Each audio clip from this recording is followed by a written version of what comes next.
to the Built on Air podcast, the variety show for all things Airtable. Each episode, we cover 4 different segments. It's always fresh and different and lots of fun while you get the insider info on all things Airtable. Our hosts and guests are some of the most senior experts in the Airtable community.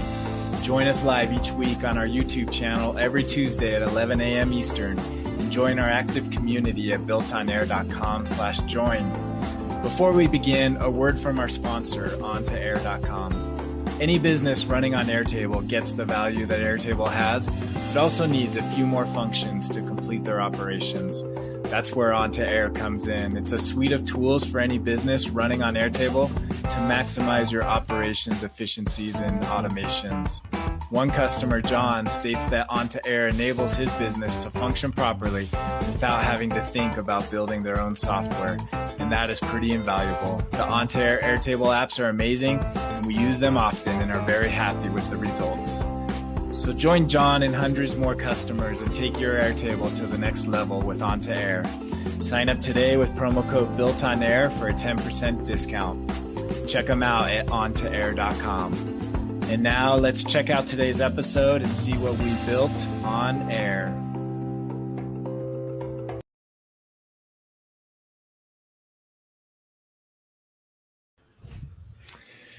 Welcome back to season 15, episode 1. It's good to be back with you after a month off. Alli, Camille, good to see you again. Are we live? We are live. Oh. All right, cool. Hi. Hello.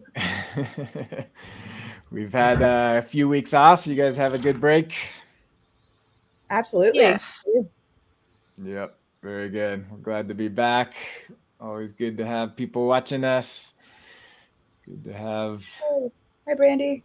Brandy, that's right. That's who that is. Well, for our new season, we'll be kicking off with some fun, exciting things. Welcome, Garrett, to the show. So for today, we'll always start with our Around the Bases. We've got a lot of things to get caught up on what's new in the last month since we've been off. And then a quick shout out to OnToAir, our primary sponsor. And then it doesn't show up here. My automation broke, but we'll do some more automation create. Alli's going to walk through two-way sync. And then Camille's going to answer a question from a community member, and then a quick shout out to join our community. And then finally, we'll talk about the new progress bars. So with that, that's a little sneak peek to something that came out. Let's talk about what's new. So the first one is in interfaces. So they launched, this was middle of June, they launched some new interface features. Let's see what they talk about. So we've got conditional form fields. So as far as visibility, got helper text, limit select options, and read-only default values. So a lot of things. Thoughts? Yeah, have you used any of these? I have. They're pretty useful. These are more, because they're interfaces, they're still internal facing, whereas a regular form view is the one that you could send to anybody in the world to fill out. But these are bringing them more into parity with what form views can do. I've made a lot of use of, particularly with select fields, just showing one option and then making it required and then not letting them edit that field. So you basically come in with a default value, and that's pretty useful for certain use cases, especially since you could have multiple different forms. So each form can have a different default depending on, like, oh, you're a manager, fill out the manager form. If you're a regular employee, fill out the regular one, and it comes in with a different value. Mm-hmm. Yeah, exciting stuff. I think I still don't really use the interface forms just because of a couple different things, but mainly I want there to be a redirect option, because right now when you just hit submit, it's just like record created and then you stay on the page and like nothing really happens, which I don't love.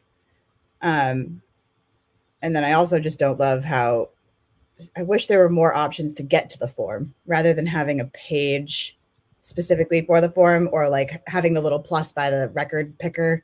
Mm-hmm. Like if you could just, you know, bypass needing a record picker to get to the form, like, or all sorts of things. I'm just using buttons and automations to create new records and interfaces still. Yeah. And forms in here are just for creating new records? Yep. Yes, right? they're not for editing. So it has like it's positioned such that it makes sense to me that it should be able to be like adapted to edit an existing record, and the changes only happen when you hit submit, because otherwise it's just a normal page, right? It all changes would happen as you keystroke. Maybe you want a page that's like, show me everything non-editable. You click a button, you get to a form that edits it, but only when you click submit. I could see that being very useful to a lot of different people, and that's something you could do in an interface form, but not in an interface or a form view as easily. So I don't know if that's something that they'd work towards. I feel like it wouldn't be a monstrous lift on the back end because interfaces are baked in. The record ID is in the URL somewhere. This is the record I'm trying to edit for all the other types of views. So who knows? Mm-hmm. Yeah. And Jen mentions it only really works on the same screen if you use list view, which is a pain. Mm-hmm. So yeah, so it's good step forward. I think, as always, more room for growth on the feature side and functionality, but definitely love to hear your experiences using interface forms. Yeah, likewise, I don't think we use the actual forms as much yet, so it's getting there. All right, next one. I already mentioned we're going to go deep into this, so we don't need to talk too much, but they now have it's not a new field type. It's still a percentage field, which we'll talk about later in the show, but now you get a nice visual progress bar that you can display. So that is cool. Yeah, really, really like that one. Yeah. And yeah, but you can also use it with computed fields as well. That's important too. So, but you have to format it as a %. So it can be used with formulas, rollups, and lookups. All right, next one. There's another one. I didn't see this one shared directly from Airtable, but Jan, who goes by Databaser, found this and posted on the Airtable forums.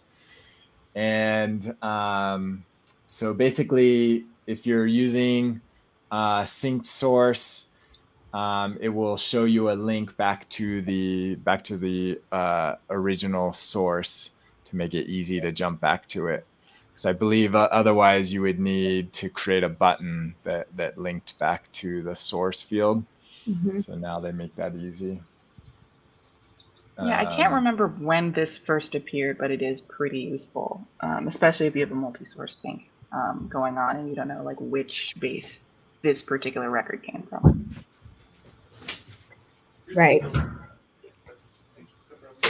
Yeah, but like I think it's there in the expanded record modal. It'd be great if you could have I don't know, something similar in an interface environment. I know you could create, like Dan said, a button that would take you there, but like you lose the syncing from and then the name of the sync source that's sort of automatically update if you rename the sync source. So like if there was, I don't know if it's a field type, I don't know if it's a formula that you could plug in, that'd be great if you could add these into anywhere you might see a record, including interfaces. Yeah, and right now they have the sync source field that gets automatically added is only if you have more than one source syncing to the same table. So it would be nice to be able to add that just even if you only have one source. Yeah, I'm dealing right now where I'm setting up a base where one of the bases that's going to sync into it is ready, and then there's 3 more that will be created eventually. But I already know that certain records from certain bases need to be treated differently, and I can't create a formula that says if sync source is blah blah blah blah blah yet, because it won't let me put that field in, and it just feels like arbitrary that it's not there unless you have a multi-source sync. Just put it there if you have a sync at all. Yeah. I think you can kind of hack it if you add a second source and then remove it. I think it keeps the sync. That will work, but I don't want to do that. Fair. I want it to be there. Yeah, that would be nice. Yeah, that's the hidden field that only shows up in magical instances. All right, so yeah, that's I think that's all the features. This one came out at the end of May, but after our last episode, and then those other ones, as far as I know, the only feature announcements that came out the last month. So let's move on. Let's go to the BuiltOnAir community. This is always a fun one. Hannah posts some nice questions, food for thought. This one is, if Airtable disappeared tomorrow, what would you use? Always good to see what people have to say. Camille, you were the first to respond. Yeah, I said Xano, and if I needed to edit a bunch of records in like a grid-like format, Glide has its own open source table component that I would probably try and make use of, because editing records one by one in Xano is very annoying. Granted, you're not supposed to do that one by one. It's an API builder, so logically you would edit your records via API. But if you're getting started, my God, is it annoying. Other than that, I've been playing with it a lot this past month, and it's, I like it. There's some things I miss, but a lot of things that it adds that I think are pretty good. Nice. Yeah, that's cool. Yeah, some other ones. Let's see who. Angel says, I can't imagine using anything else but Airtable for a no-code database. Ben says antidepressants. Comment there. So there are a few. I said Glide, maybe spreadsheet.com or Google Tables, if Google continues to support that, or maybe just go back to Google Sheets. Any other interesting ones? Yeah, Alli, do you have a go-to? Oh gosh, I try not to even think about it, but I probably should. No, I don't right now. I mean, I played with Coda a lot and I really liked it, but it didn't scale well. But I've heard good things about some updates that they've made in the last couple of years, so maybe I'd try that out again. Yeah, Mecca says, indeed, to find a new job. Kavan says Coda. Scott says FileMaker. Andres says Smartsheet. Zapier tables. I haven't played with Zapier tables. I saw the launch. I think I did look at it for a minute, but I don't think it's quite there for a replacement. Notion, you could do a lot with Notion. It wouldn't be quite the same experience. And then Graph API from Jen. So interesting. It would be interesting to see how Jotform has nobody mentioned Jotform tables. Well, I remembered it happened as soon as you said Zapier tables. I was like, oh yeah, and Jotform has one too. Yeah. But no one ever, or at least no one in my sphere, references either of those. And that's not to say that they're not good. It's just that I don't know anyone who's ever used them. So I don't know what that says. Yeah. There's a couple open source replacements, like kind of clones of Airtable that are out there that could be worth exploring. So yeah, there's something unique about Airtable. I mean, I think Smart Suite is coming up as kind of a pretty, direct competitor and coming up market. So we'll see how that continues to expand. It's probably the one to watch. All right, let's move on. We're in the dev channel in BuiltOnAir. This one, Jen asked a common question about how to append to the URL. And I thought this was worth pointing. Just talking about just general, if you're trying to create URLs, if it's a GET request, I don't know, this is hard to explain, but there's a GET and a POST. And a GET means you're retrieving data. So most when you go to a website, you're actually performing a GET request. And a post is when you're sending data. So a GET request does not have a body, a post does. So if you need to pass information into a GET request, like a URL, you have to pass it as parameters. But the big thing that I wanted to share here, so we kind of clarify, she figures out how to do parameters, but the big thing was this link from Scott, which I had never seen this tool.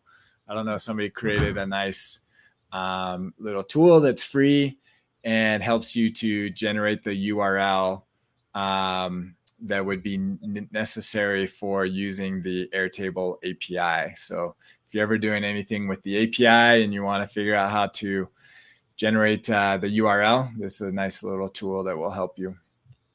I believe this is built by Airtable themselves, or it is at least directly referenced in some of their support documentation. Maybe, yeah. Oh, it said a pen by Airtable, yeah. Yeah. So yeah, I was looking to see like what else they've got. It'd be nice if they sort of baked this into, they have that automatic documentation for all of your bases for like, here's what the GET request would be. It'd be great if you could just plug in into that interface, like if you wanted certain query parameters, just fill them in that same space. So it will be all sort of cohabitated and pre-filled with what your base ID is. Yeah. Mm-hmm. If you ever needed to sort strings with emojis, looks like they've got a script for that. And then they've got some random ones. Edward doing some. I wonder if this is just some person at Airtable and then they like forgot to log out. It's like what's the relationship of that to Airtable? You know, One of these makes sense. Right? No, they've got more. Oh wow. They've got a lot. I wonder what they are. Yeah, I wonder if these are developers that work there. I'm beginning to notice a theme. 1200 by 900. Yeah. Hello world.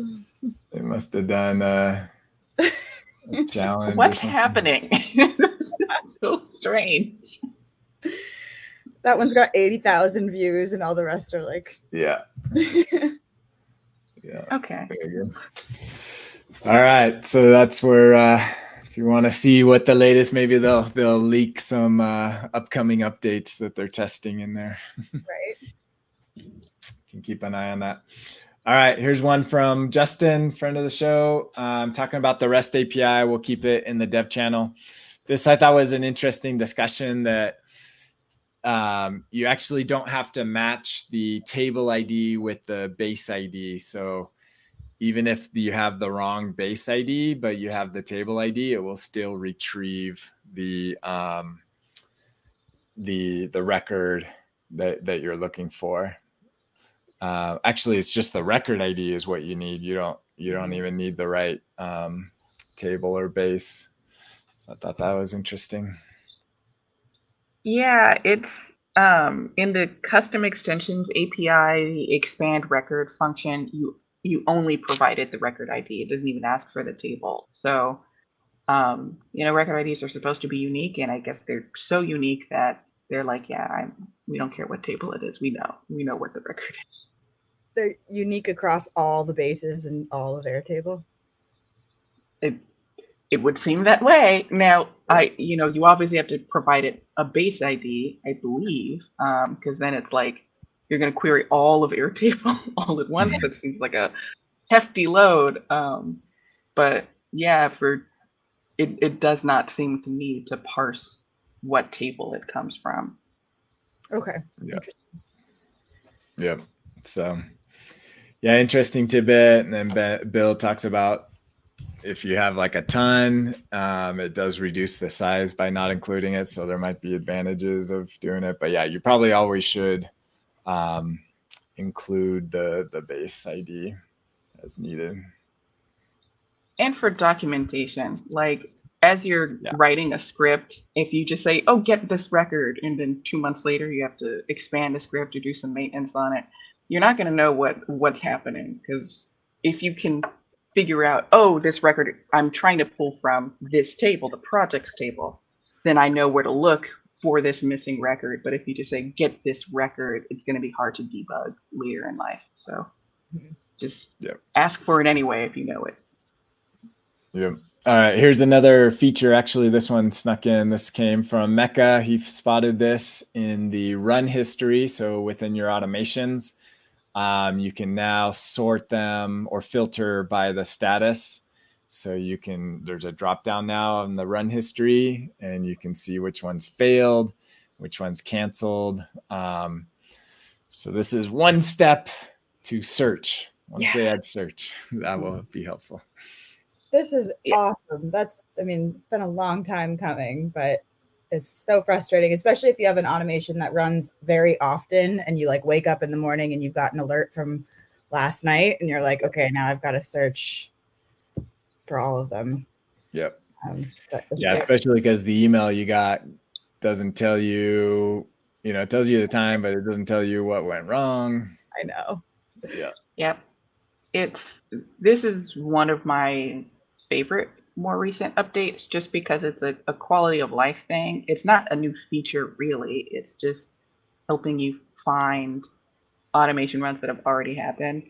And it makes now that I'm in an enterprise environment practically 100% of the time, and there's so many automations going all at once. Mm-hmm. The failed to run tab is my new best friend. My goodness, if something goes wrong, I want to know. And I don't want to have to wade through a billion successful runs to get to the one that failed. I will say I haven't really figured out when a run is canceled. Like I know it happens, but I can't figure out what causes an automation to be canceled versus it failing to run. Yeah, that's a good question. The only time I've ever seen it actually say canceled is, say you, hopefully this never happens to you, but it happens to the best of us. Say you forget you've got an automation on and you are importing data or something and you forget to shut it off, and then you paste all the rows and then you're like, oh no, and go into your automations and shut it off. But by that time, all of them have already started to run. Exactly. So it'll cancel them when they've just started. Got it. I have noticed there's other situations where if you say you've made a change to a field that nullifies your automation, makes it so it can't run anymore, that will sometimes show up as a failed run, which is weird. And the error, the error message in the failed run will be Airtable shut this automation off because it broke.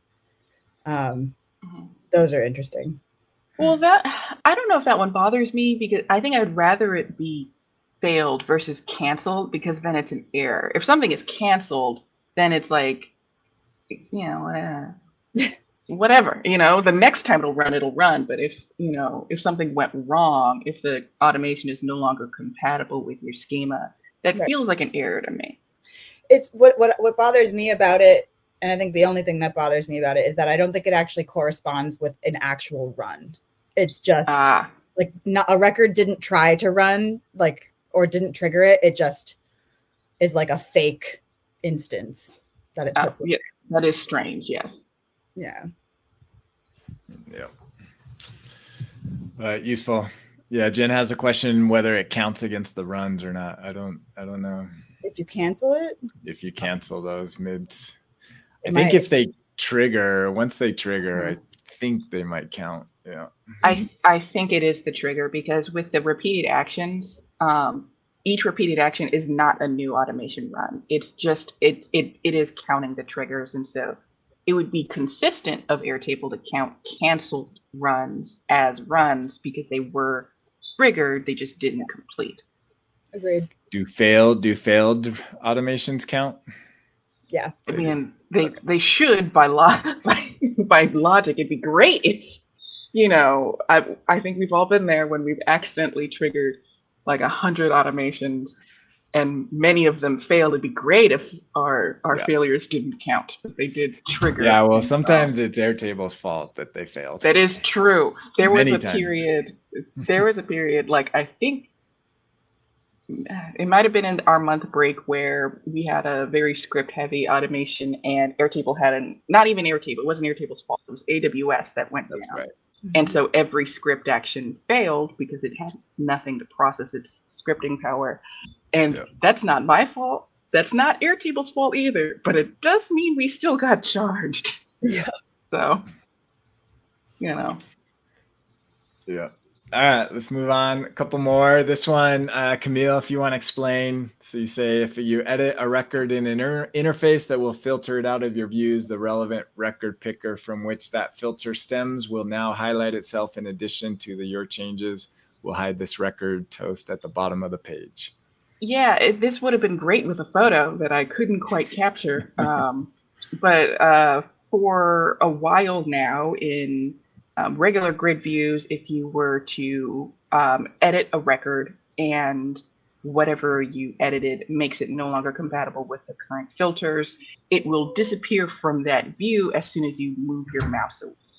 So like as soon as you click out of that record, it will disappear from your view, but the whole row would be highlighted orange. That's been a feature for quite some time. And somewhat recently in interfaces, now if you have like a record picker or the record list component or something of that effect, and you're editing a record and now it's no longer part of whatever that record picker's filter is, similarly, you'll get a toast message at the bottom. It says, hey, you're about to hide this record from view, but it will also take whatever the record picker is or the record list and outline it in orange. So I think it's a nice visual indicator of like, if you have multiple record pickers on your page, it's just nice to say, oh yeah, it's this one that it's no longer compatible with, and it still won't go away until you click away or click on a different record. But just another, again, quality of life improvement rather than like a feature. Mm-hmm. Yeah, very good. All right, a few more. So I can't remember who. So we had a guest on a while ago, and they showed us this hack of how to copy and paste attachments into the file upload widget, but you had to click in the header area in order for it to like get focus. But apparently, according to Russell, that's fixed now, so you don't have to click in that secret area anymore. Very nice.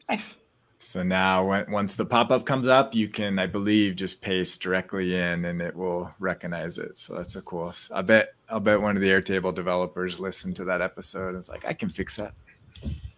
Yeah, it seems like it would have been autofocus is a thing that you could just add to HTML elements, and they were probably like, yeah. Yep. So a simple fix. Nice little addition. Shout out to whatever intern or maybe a new employee fixed that. So shout out to whoever fixed that at Airtable. Go unnoticed, but not by us. We notice. Okay, back to the Airtable forums. Question on the personal access tokens.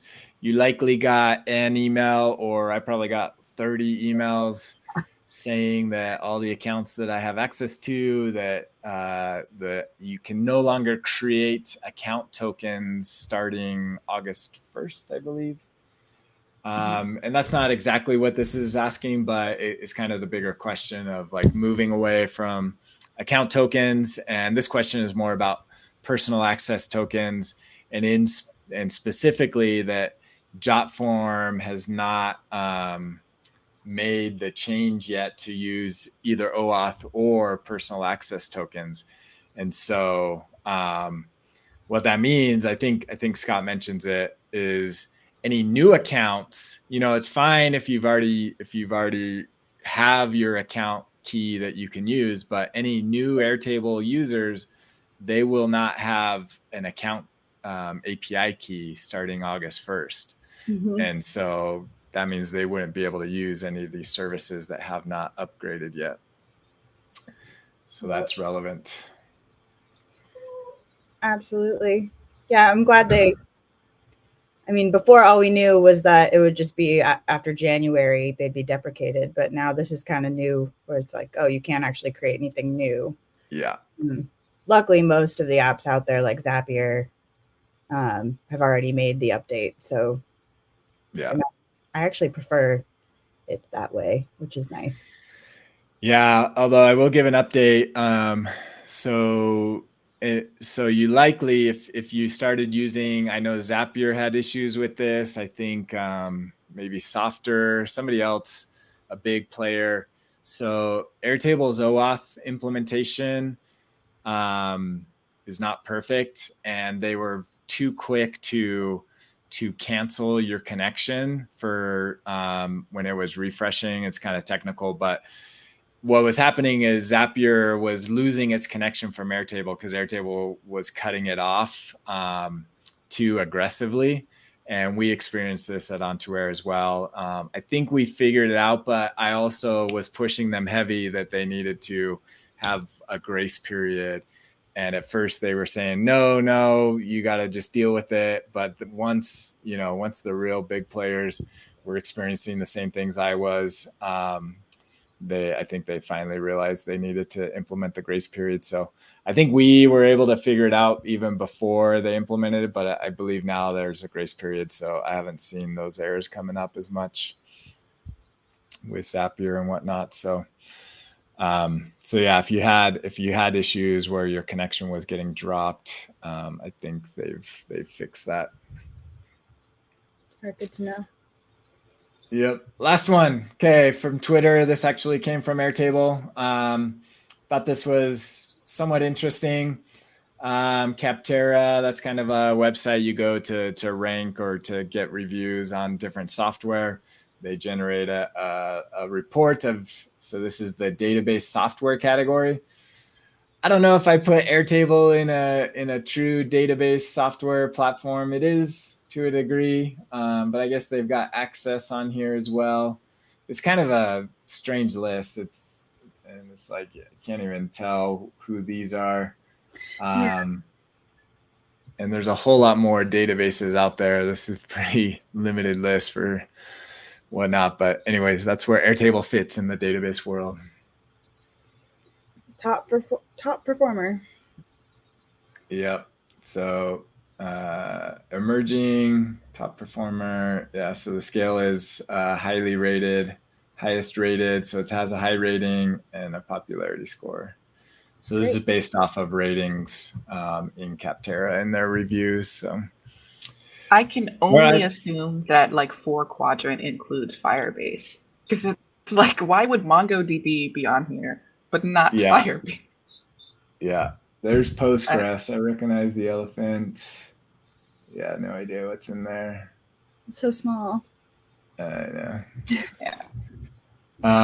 I checked Threads. Now Threads, that came out since the last time we met. So now there's a new social media platform. But you can't really search for keywords or anything. You can only search for people right now on Threads. And so still some work to do where you can really use it. But we'll see.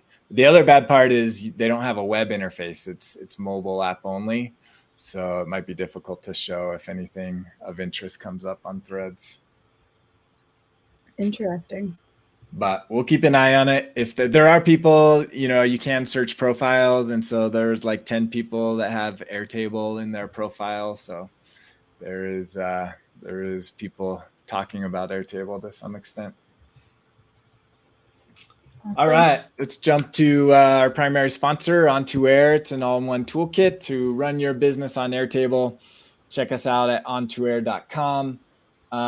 So last month, I don't know if you knew this, but last month was Backup Awareness Month, National Backup Awareness Month. So since we were off, we decided that this month we're going to highlight our backups and talk about that. So On2Air Backups is our backup solution. And so you can check it out on ontoair.com/backups, see how people are using it to make sure that their data is safe and secure outside of Airtable. And I was going to highlight our essential guide to backups for your Airtable base. So Hannah, who is our marketing guru, wrote up this great guide and walks you all through everything, best practices related to Airtable and backups and how you could do it either by yourself or by leveraging our tool at OntoAir. So check that out in our resource section, and we'll walk you through the process. So very cool. So if you're not backing up your data, June is the reminder month to remind you to back up your data. And so we'll be talking about that the next couple of weeks on this podcast. Okay, let's move on. Automate Create, two-way sync with Alli. Share your screen. There you go. Awesome. All right. So this is a long-awaited feature that unfortunately is only available to enterprise clients. So I'm working in an enterprise workspace here. Another huge bummer is like if you had access to the private beta, that is now gone. So even if you had access to it and you weren't in an enterprise workspace, that went away when they released the feature full-fledged, which is a huge bummer. But if you are lucky enough to have an enterprise workspace, and maybe someday they will release it to the masses, which would be great. Here is how you can take advantage of two-way sync. So I've got a very, very simple table here. I just threw it together for this demo. I'm going to start by creating a view that I'm going to sync out to another base. And my best practice for that is I always create a new view and I name it with like a couple emojis here that's like, you know, telling me this is integral to a process, and it's also got a lightning bolt telling me it's either associated with a sync or an automation. The reason for that is if you just go with your grid view and sync this out somewhere else, and then you change the filters on this main view here, then all the records on your destination base are going to be messed with, and some of them will go away. So I always create a new view, and then eventually I will lock this down so that I can't even change the filters because sometimes I forget. So if I go to share and sync, and actually I'm going to add a filter and say where the status is active because I want to play with something live in a moment here. So I'm going to go to share and sync, and this menu has been updated a little bit. I think it's so much cleaner now. I can say sync data to another base, and I want to toggle on allow data to be synced to other bases. This is the new feature where I can say I want to allow edits from other bases. So if I toggle that on, now I get the option to say, okay, all the editable fields can be edited in the destination base, or I can say just specific fields. So if I want to, let's say everything but email can be updated in the destination. Now I'm going to say sync this view.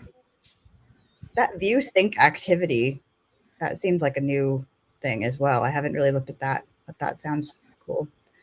It's fairly new. It looks at, once you sync to a new source, go back and look at view sync activity. So it will show this view is being synced out to all of these different bases, and if you click and go directly to them, it's very useful. Great. Absolutely. Really, really cool. So here is another caveat is you have to be syncing also to an enterprise workspace. I just tested this out where syncing from enterprise to a different workspace, you still can't edit the data as if it were two-way syncable. So bummer, you've got to pick an enterprise workspace for this to work. So I'm going to just create a new base and make sure I've got this top option on so that it'll be kept up to date as data changes.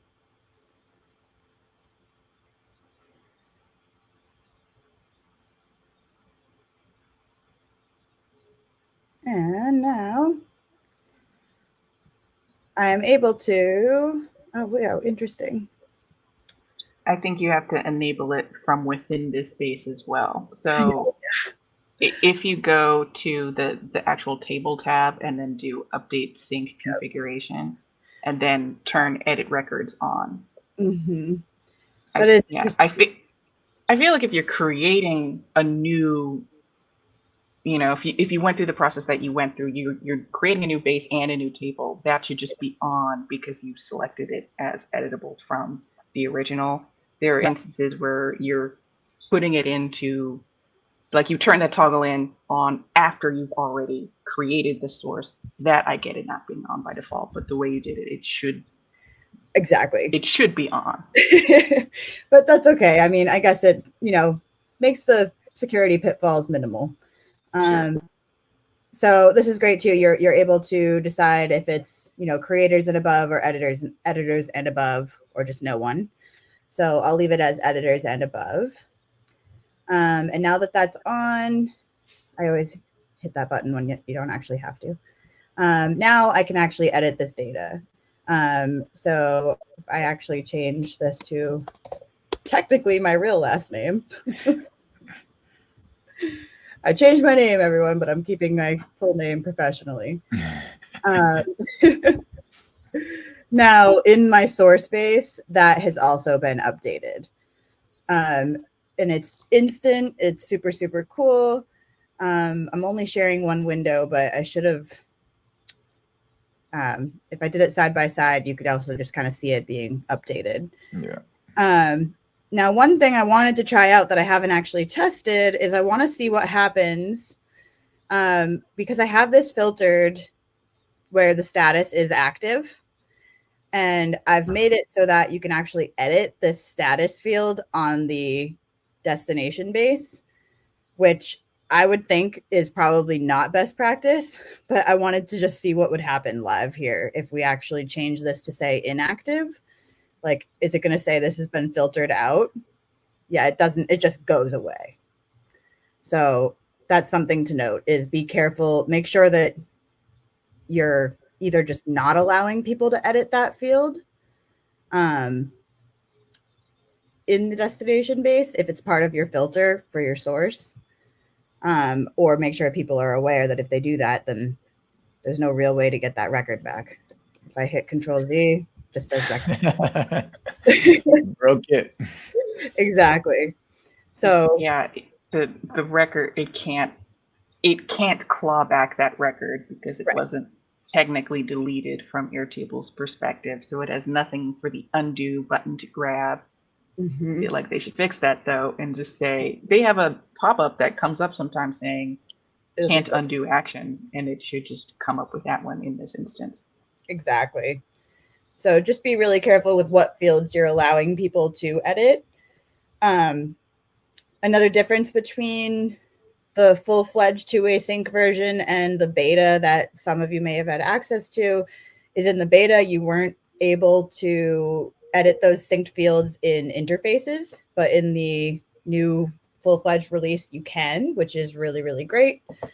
I have not tried to edit any of these field values with like Zapier or API calls. Have either of you?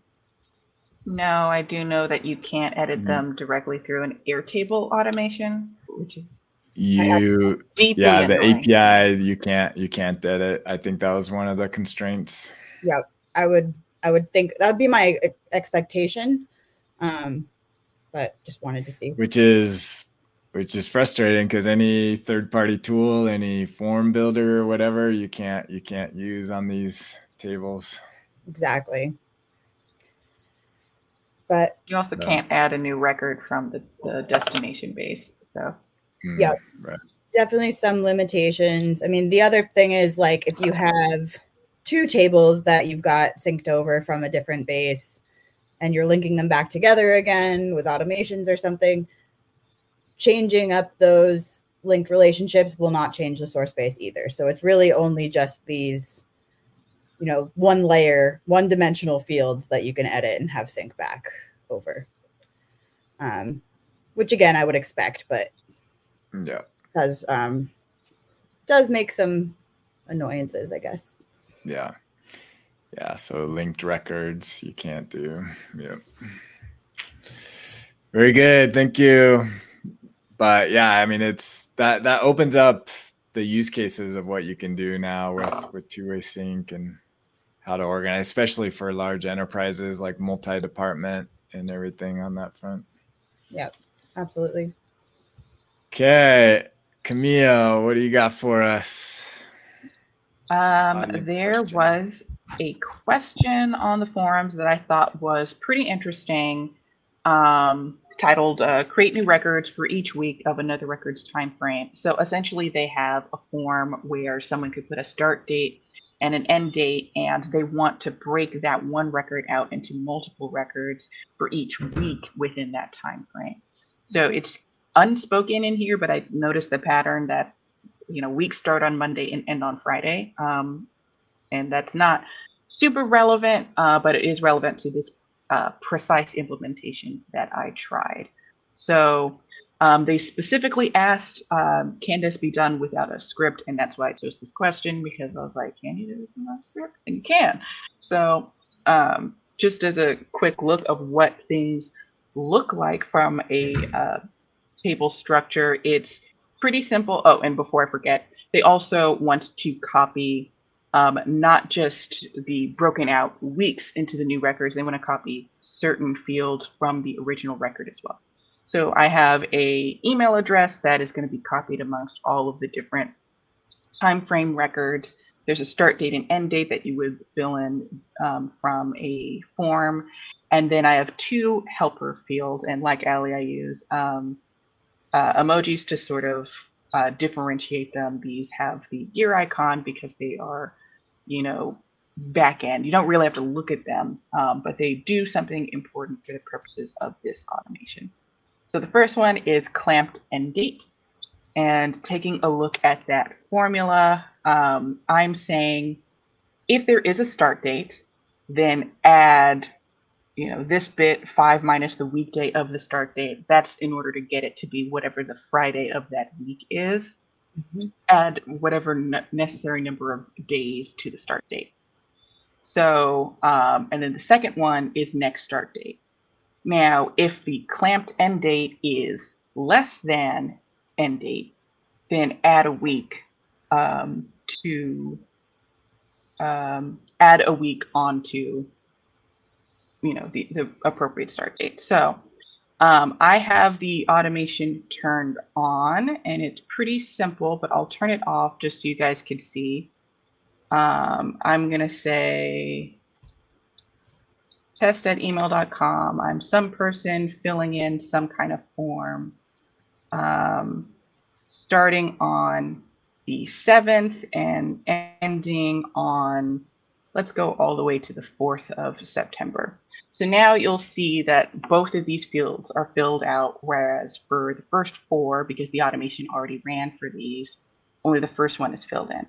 So the clamped end date is giving me the 11th, which should be, and it is, the Friday of the week of wherever I said the start date is. The next start date would be 1 week from this date. So what the automation is going to do now is say, when this is not empty, then take this record, change the end date to the clamped end date, so it's now just spanning 1 week, and then create a new record that starts on this next start date. So I'm going to go back and turn my automation back on, and then I'm going to have to mess this up really quickly because it says when that field is not empty. So now if I give it a second to think a little bit, you can see that like 1 week by 1 week, it's going to duplicate the record, including the email address, and then it's going to copy and paste what the next start date is into the start date of the copied record. And then it's just going to keep doing that until it runs out of weeks where it needs to do that. And looking back at the automation in detail, you might do, this was specifically a form for this person, so they might have chosen when a form is submitted. First thing I'm doing, again, I'm creating a new record in that same table where the start date is the next start date and the end date is whatever the old end date was. then copy the email address as well. And no matter how many fields that you wanted to copy over as well, you would just keep choosing choose field, and then update the original one and get rid of the end date that's too far away and instead insert the clamped end date. And that's what one could do in order to do this without a script. Love it. It's like a little loop with one automation run per. Nice little trick. Yeah, so I mean, the caveat, of course, is that it is a fresh automation run. It's not a true loop. Right. It's not a repeating action. So you are going to, every time, for as many number of weeks there are, that's how many automation runs are going to happen. Unless your end date is exactly 1 week away, then this won't be filled in, and then no automation will run. But you get the picture. So as long as you're not, running low on the number of automations you're given in your chosen plan, then this solution might work for you. And because it doesn't have a script involved, that means you can use it for a lower plan, like free. Mm-hmm. Yep. Nice. Very cool.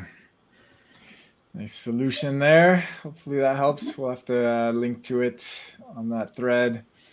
All right. Quick shout out to join our community at BuiltOnAir. We'd love to have you in with us. We are growing. We're approaching 1,500 members in our Slack community, more on our newsletter, and growing our YouTube channel. Subscribe to all of those if you haven't already. So we'd love to have you join. We'd also love to have you come on the podcast. So if you've got something worth sharing with the community, please reach out and we'll have you on. All right, let's finish up with field focus. And we're going to be talking about progress bars. So we mentioned this came out recently. So this is how you get these nice looking progress bars right here. Let's look at what they are. So they are a percent field. So this is not a new field type, like I mentioned earlier. So you still have to go to a percent field, or you can also, let's do a formula that references that field. And then if you format it as a percent, then it gives you the option to display it as a progress bar. And then you set up your own conditions. So won't worry about that. Let's go back here. So if once you set it as the progress bar, the other option you have is to display the actual percent value next to the progress bar. So I'll show you what that looks like. And then in here, you set up your conditions. So you can actually have pretty nice layers of coloring. So I think it goes in order. It'll look to see if it solves this first condition first. If it does solve this as true, then it'll set it to this color. Then it'll go to the next one. If you have them out of order, you can drag them around so you can change the order.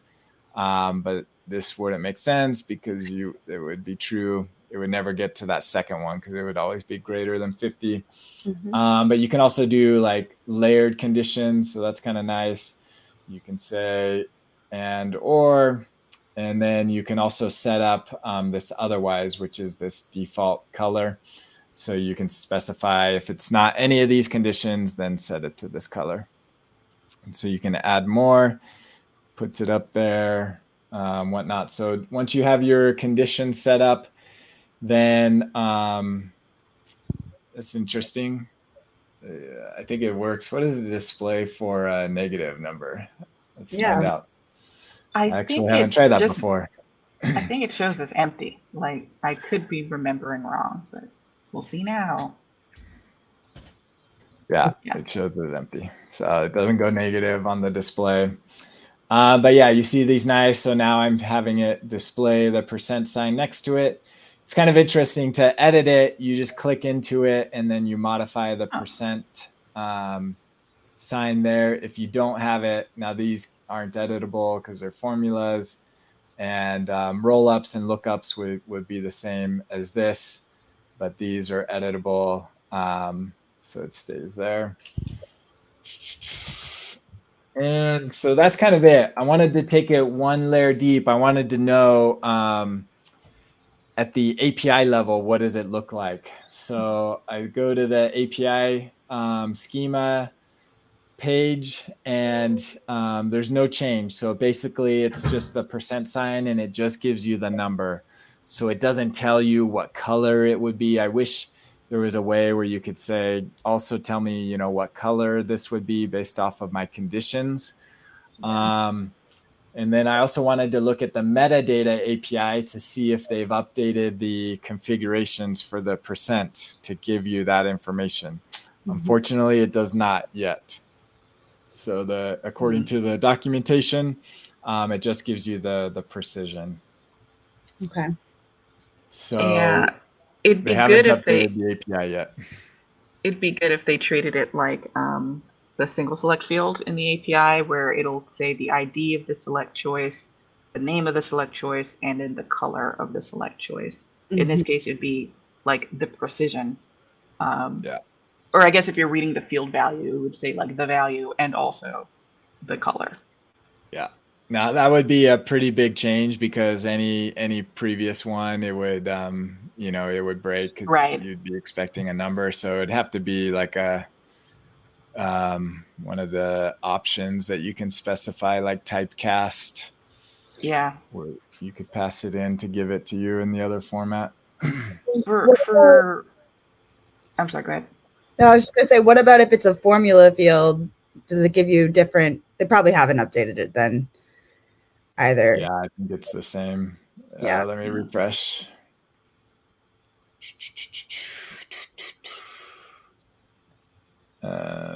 Yeah, it's the %. Although it's interesting. Yeah,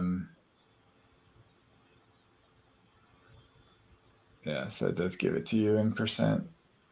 Okay. Yeah. When you're doing record coloring, can you color by % field or no?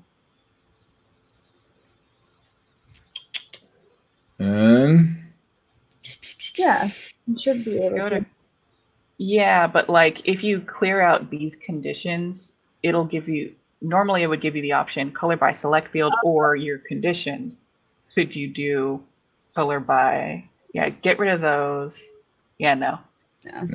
At this point, because it's effectively the same, because it's not a gradient of colors, it's a solid color for whatever conditions you set up within the % field. I would like it if you could color by % field in the same way you could color by a select field. Otherwise, you have to recreate those color conditions in the color records panel. Yeah, that'd be great. Yeah. So this is a great feature. As a third-party developer, it's always frustrating because you can't recreate this in a tool. You'd have to recreate your own conditioning. You can't repurpose the conditioning already set up in here because you don't have that information. They also do not have their support article on % file type updated. So there's no reference to progress bars in their support docs. Yeah, and they do have, now the thing at the bottom of this support page reminds me that they have changed % before.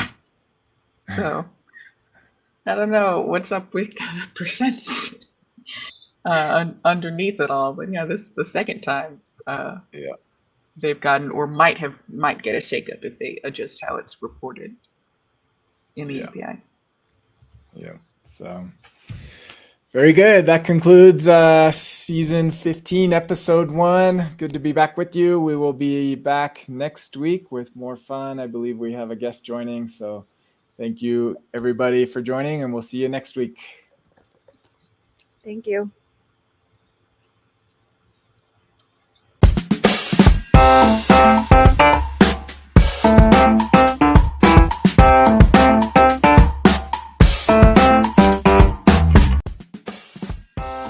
Thank you for joining today's episode. We hope you enjoyed it.